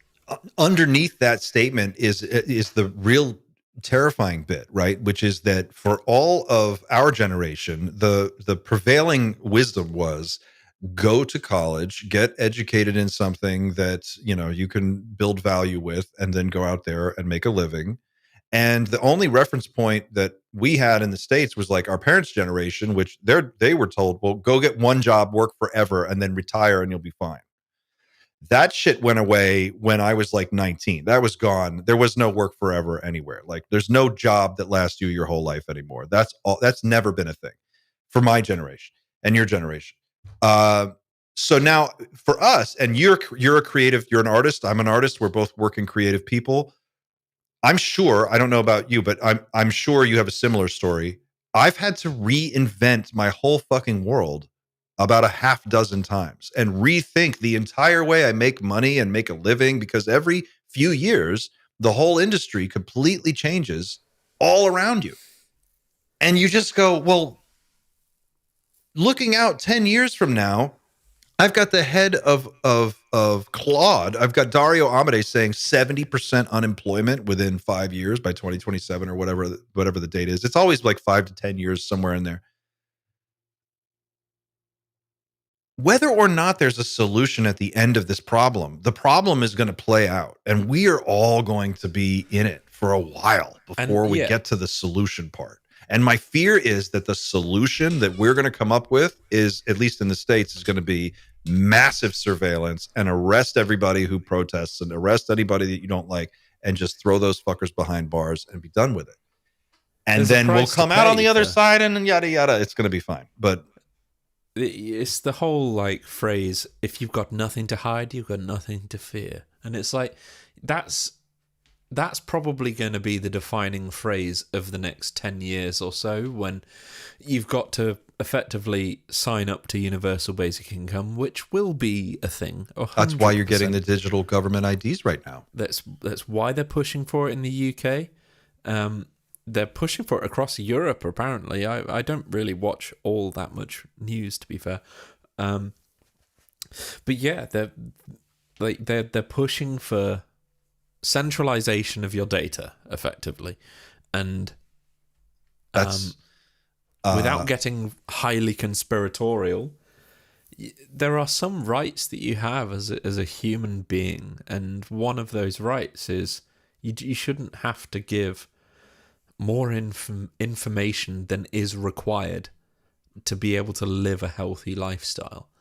And this is the time now where we're kind of we're being asked the question, how much are you willing to give to secure your future? And it's going to be a question that is asked of our generations at the end of the day. We're both working generations, and at some point in the next 5 years, we're going to have to choose, like, are we going to tell the government is enough is enough, and we're entitled to a certain level of autonomy, or is unemployment going to get so bad so quickly, which I predict it will do, that we have no choice but to sign up to all of these things where our data can be monetized in exchange. Yeah, there you go. That's the answer. For a weekly paycheck. Don't ever let a good crisis go to waste. There you go. Wait for this crisis to play itself out, have your plan in place, and roll that out at the appropriate time, and people will beg you to save them from the situation. And I think that's exactly what we're going to see. I think you're going to see... We've done it. We've fixed it. We've solved it. We know what's going to happen.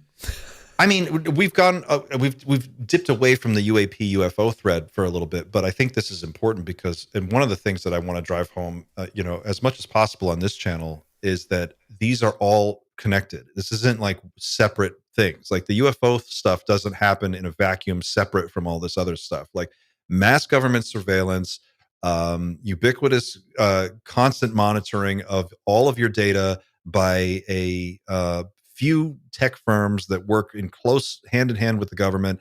All of this is happening together. The Pentagon just the other day, just a few days ago, put out a notice to the National Press Association and all of the different press groups that report on the Pentagon and their antics, and basically said, from here on out, you guys have to agree that you won't report on anything unless we give you the okay.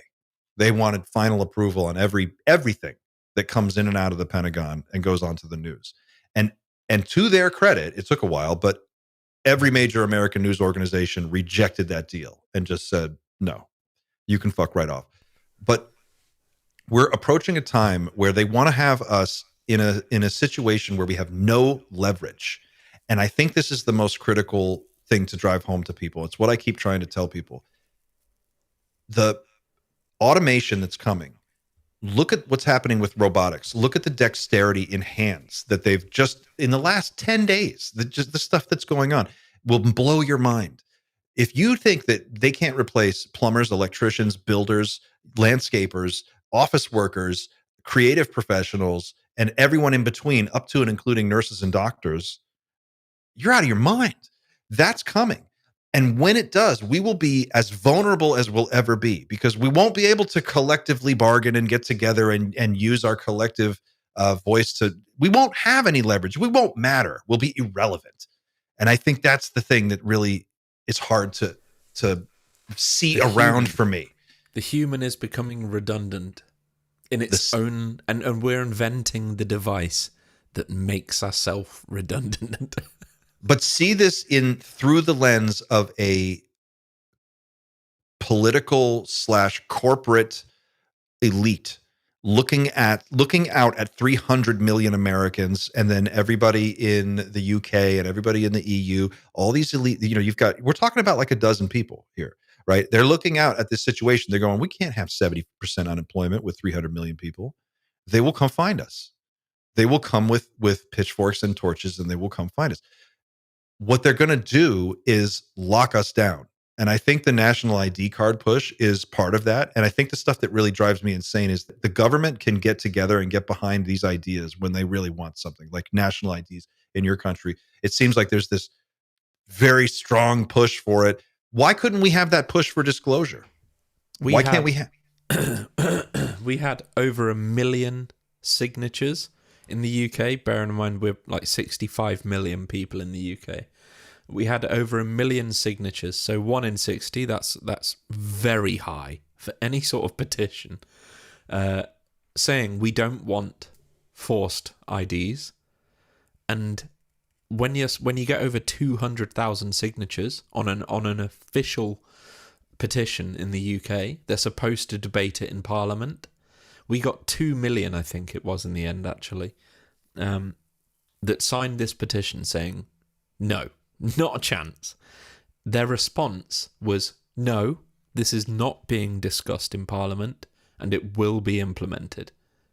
That's it. That's all we got. And you know what's fucking crazy is that the argument that I've heard for your national ID card is like, we want to protect you from illegal immigrants that are coming to take your jobs, and we want to make sure everybody's safe. Well, are you regulating AI? Because that's taking jobs today. You haven't done shit to regulate AI.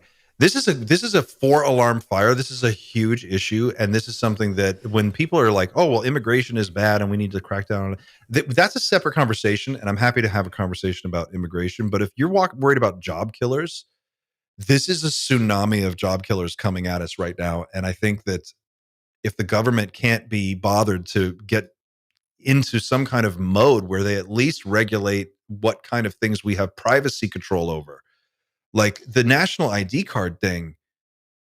I'm sorry, if I don't get to see the Epstein list, then no, you don't get to have a fucking national ID card database on me.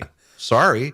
That's pretty much on the head. Like that is but to get that deal, you've got to go there with pitchforks and torches, like they did on January 6th. You have to break in. Remember those doors in Congress when we were pushing those doors, and we're like, these doors are 400 pounds each with 6-inch thick glass. You got to smash through those. That's what those people did. That's what it took. I'm not saying they were right. I'm not saying I agree with it. They were breaking the law, and we wouldn't encourage that. But you know, at some point, I don't know. No, I'm not supporting your government is going to continue to ask for more and more, and you receive less and less.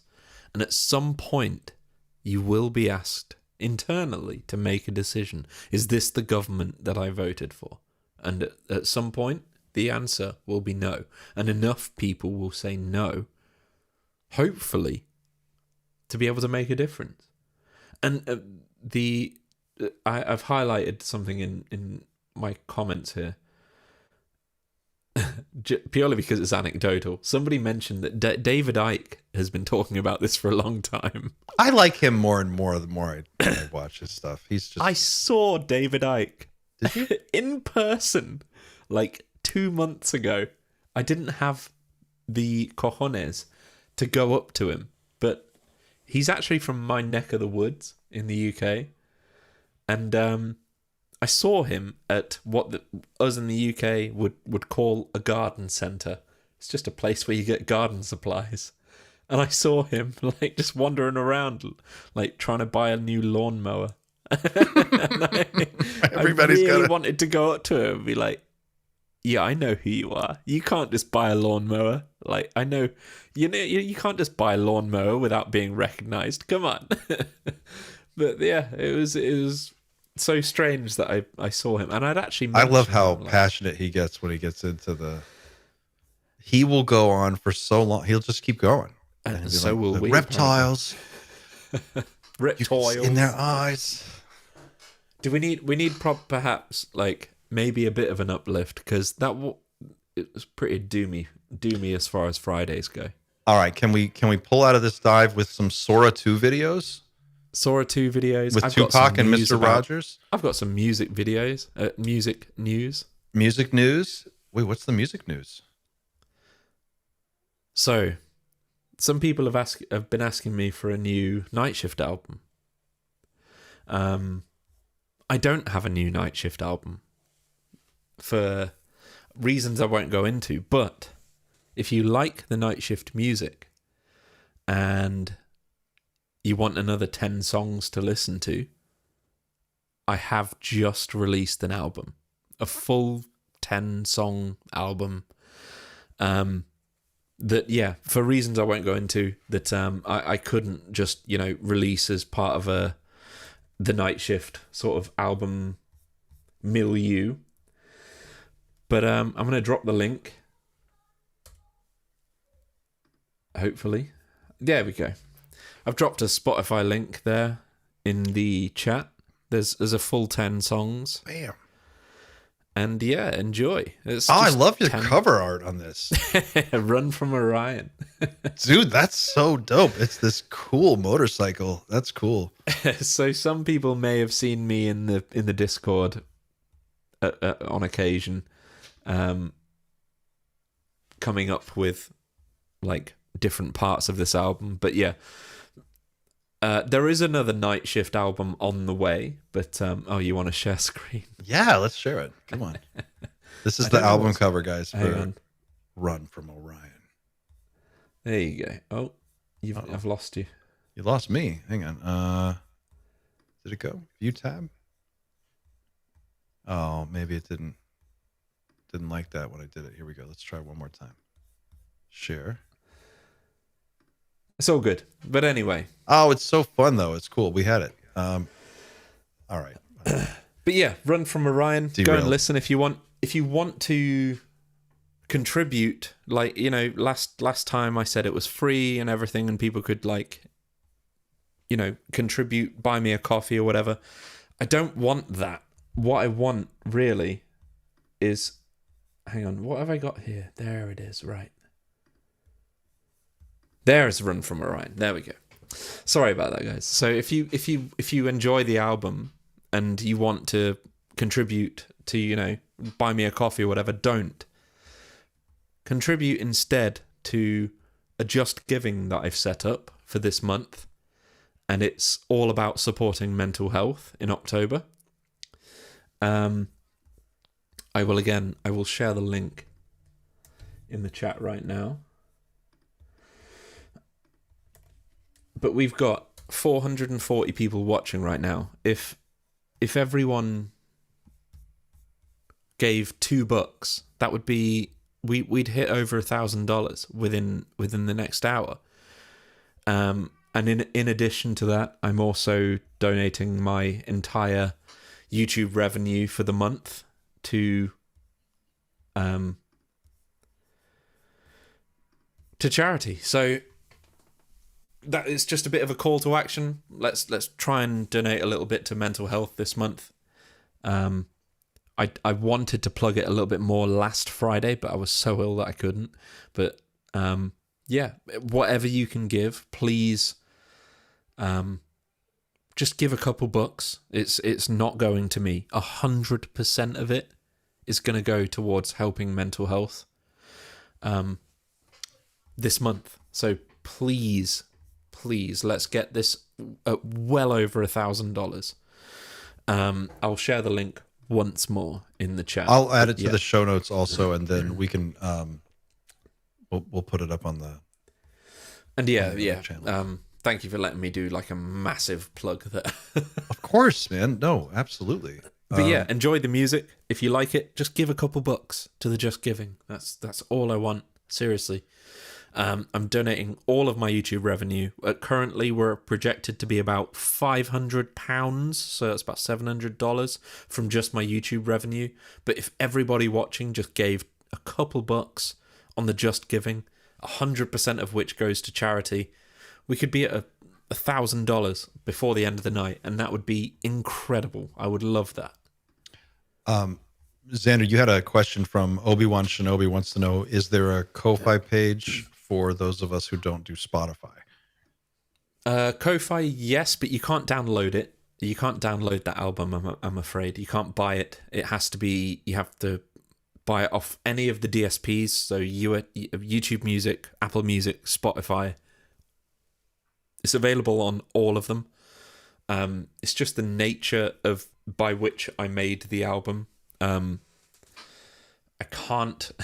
Unfortunately, I can't go into the details of why I made the album, but I think this month is a really good opportunity for using it for good. So the whole point of me talking about this right now is so that, you know, I'm trying to give you something so that hopefully you can just give a couple bucks to charity. That's all I want. Seriously, that's all I want. So please enjoy the album, and I really hope that we can just get this Just Giving campaign kickstarted a little bit, you know? We will absolutely get it kickstarted. There's no question about that. It's let's see here. I'm going to donate as well. So, and I'll put this in the show notes so people see it when this live stream is over too. We'll put it out there. Should we do Mr. Rogers and Tupac on our way out the door? What do you think? Yeah. All right. I think this is fun. Real quick, I just want to show people, in case you're wondering where this is coming from and you're not following this conversation. AI generated video in the last 2 weeks has gone through a major evolution. We've gotten to a point now where it is more or less indistinguishable from the real thing, up to and including voices and sounds. You're probably seeing a lot of this content out there. OpenAI's Sora 2 model is the one that just dropped. It was really the big one, but Google's not far behind, and Gemini's got stuff. So I'm going to share with you real quick just the page. If you go to here's OpenAI's website. If you want to see what they're doing, how good this stuff is, and then I'm just going to show you a little clip, and we'll end on that. Here we go. Everything you're about to see is AI generated, including the audio. 1 year ago, Sora 1 redefined what was possible with moving images.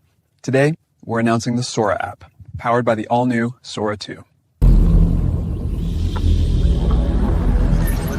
It's the most powerful imagination engine ever built. And it's packed with new features. I'll pass it to Bill for more details.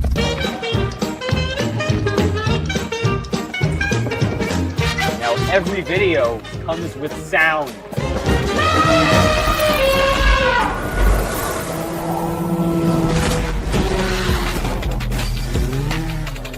Sora 2 is also the state-of-the-art for motion, physics IQ, and body mechanics, marking a giant leap forward in realism.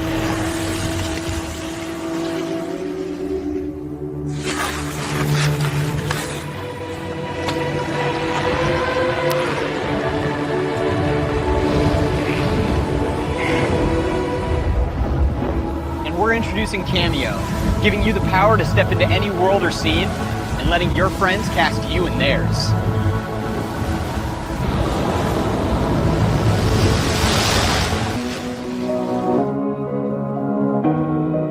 I'm going to stop it there, but you get the idea. This is what we're up against, guys. So when you're on Reddit and you're looking at UFO videos or you're looking at weird stuff, just know that this is a thing. Okay, so just to show you how good this is, here's a clip of Mr. Rogers and Tupac having a conversation, and it's in the style of Mr. Rogers, and it looks like a legitimate real episode. This is insane.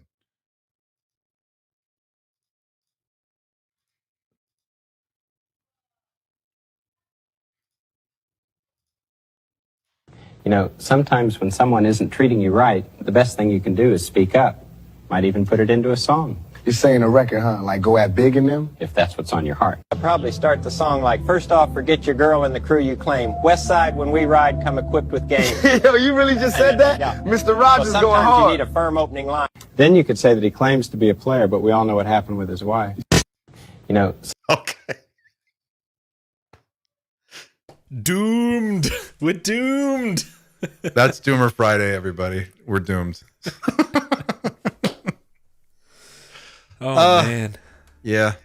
I think that's it, guys. Thanks for hanging out with us. Thanks for listening to us pontificate on the finer points of the mysterious universe in which we all live. Please let us know what you think about all this stuff. The GATE program, psychic kids, the intelligence community in general, UAPs, UFOs, the whole cover-up. Let us know your thoughts. Don't forget to like and share this video as always. And take care of yourselves and each other. Thanks for watching, everybody. We'll see you on the next one. Until then, keep looking up.